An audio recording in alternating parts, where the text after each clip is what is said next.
Hello, my name's Stephen Fry, and I'm here to talk to you about Mr. Bolsonaro.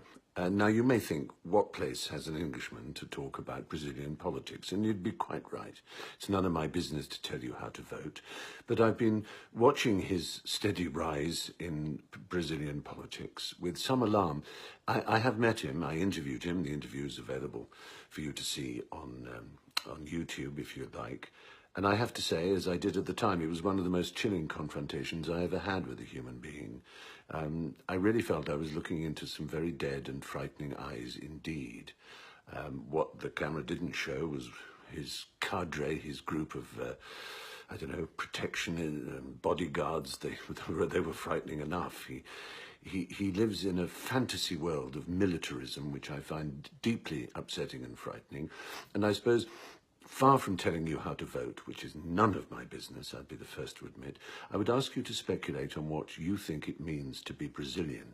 I know, as someone who loves the country and has visited it many times, what I think Brazil means. It means colour, richness, diversity, astonishing friendliness, warmth, and yes, unquestionably crime and drugs and violence and all kinds of very frightening and terrifying side effects of so many people living together in a mixture of poverty and extreme riches as well.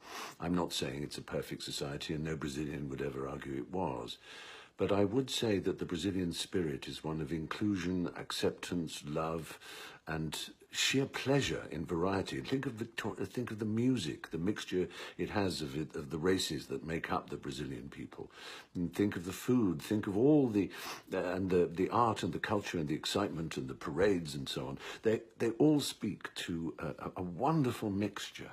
What they don't suggest for a second is this mad nostalgia, this strange Trumpian belief that there is one Brazilian race, one ethnicity, one political and religious Brazil.